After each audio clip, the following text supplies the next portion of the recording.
नमस्कार दोस्तों, मैं आचार्य रविंद्र अध्यात्म अवर्नीश पर आपका स्वागत करता हूं। दोस्तों, आज वास्तु के एक विशेष कंटेंट में जो बार बार कमेंट आ रहा है कि गुरुजी घर के छत का ढाल या घर के फर्श का ढाल के बारे में आप वीडियो बना दें।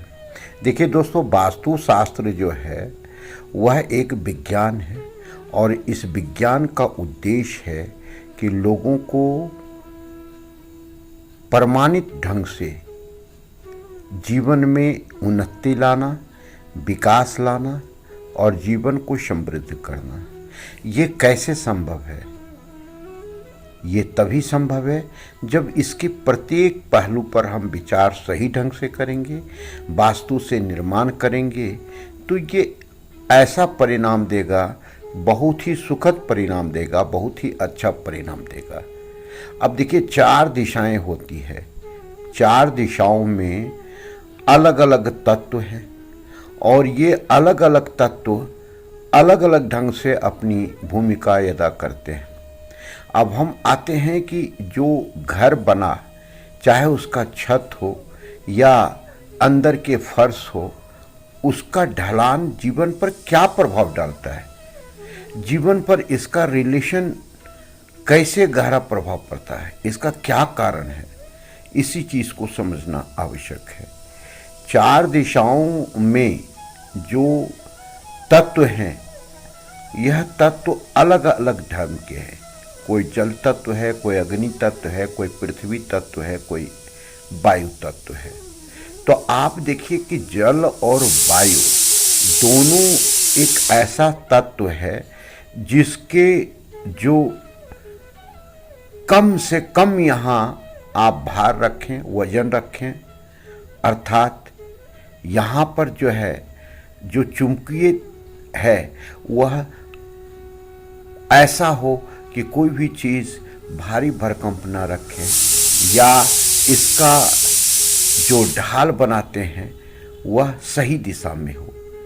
आप जानते हैं कि पृथ्वी तत्व तो भारी होता है, तो यह भारी होने का मतलब है कि अगर ये ऊंचा रहेगा और ईशान कोण जल तत्व है, यह नीचा रहता है, तो वास्तु के सिद्धांत में ये बताया गया है कि इसका अच्छा परिणाम आता है। तो आप समझिए कि जब भी आप फर्श लगाने लगते हैं, चाहे मार्बल लगाते हैं, टाइल्स लगाते हैं, ग्रेनाइट लगाते हैं, अजमेरा स्टोन लगाते हैं या कोटा स्टोन लगाते हैं, ये सारे स्टोन अलग अलग कलर के होते हैं और आप अपने घर में भी कलर का चुनाव ढंग से करें। इस पर एक वीडियो हम अलग से बनाएंगे।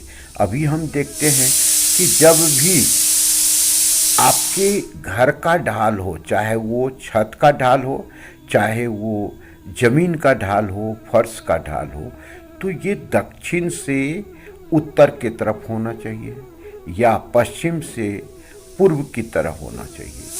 अगर ऐसा होता है तो यह घर वास्तु अनुकूल होता है और ये बहुत अच्छा प्रभाव डालता है। ऐसे घर में रहने वाले देखा गया है एक सर्वे में कि सभी समृद्ध होते हैं। ऐसे घर में रहने वाले व्यक्ति विवेकशील होते हैं। ऐसे घर वाले व्यक्ति स्वस्थ होते हैं। ऐसे घर में रहने वाले व्यक्ति जिसका ढाल सही है तो रात दिन उन्नति करते हैं।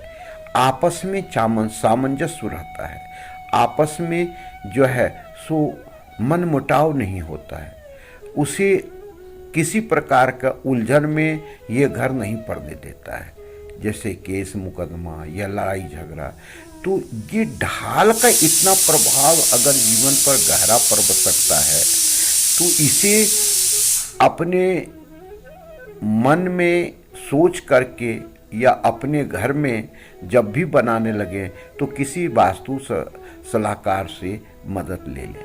नहीं तो आप YouTube पर वीडियो जो ये बना रहे हैं इसे देख करके बना सकते हैं।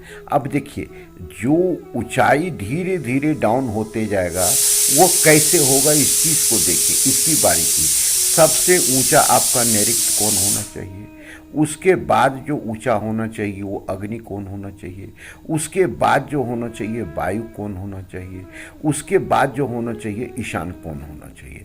तो इसका मतलब ईशान कोण अगर कम ऊंचा रहेगा दूसरे से तो ढाल ऑटोमेटिक ईशान कोण के तरफ आ जाता है। अर्थात ये छत के ढाल के बारे में अगर हम चर्चा करें तो ईशान के तरफ अगर आप रेन वाटर को उतारते हैं, ढाल बनाते हैं घर में, तो अपार समृद्धि देता है। यह एक नहीं हजारों घरों में देखा गया है। और इसी प्रकार फर्श का भी ढाल अगर हम इस दिशा में डालते हैं तो काफ़ी इसका प्रभाव होता है। अब है कि हम पत्थर कौन सा कलर का लगाएं, इस पर वीडियो हम बताएं कि आगे बताएंगे। तो ढाल अगर जीवन में ये इतना अच्छा प्रभाव दे सकता है तो क्यों ना हम वास्तु के अनुसार अपने घर के ढाल को ले। विपरीत दिशा में लोग ढाल ले लेते हैं, उसको अनुभव नहीं होता है या ज्ञान नहीं होता है या वास्तु को नहीं मानने वाले होते हैं, और जब फिर समस्या से घिरने लगते हैं तो फिर किसी वास्तु शास्त्री को याद करते हैं। तो क्यों नहीं, किसी को याद करने की ज़रूरत नहीं है, आप क्यों ना अपने घर का ढाल सही दिशा में बनाएं। तो फिर से मैं रिपीट कर रहा हूं दोस्त, जब भी ढाल पूरा उतरना चाहिए वह ईशान कोण की तरफ होना चाहिए या पूर्व दिशा की ओर होना चाहिए या उत्तर दिशा की ओर होना चाहिए। अगर ऐसा आप ढाल अपने घर का बना लेते हैं, चाहे वो फर्श जमीन का हो या छत का हो, तो आपको काफ़ी समृद्धि देगा। ठीक है, नमस्कार दोस्तों, फिर मिलते हैं अगले वीडियो में। अगला वीडियो आएगा कि दिशा के अनुसार कौन सा हम पत्थर लगाएं, कौन से कलर का लगाएं जो हमको समृद्धि प्रदान दे, सुख शांति दे। धन्यवाद, फिर मिलते हैं अगले वीडियो। नमस्कार।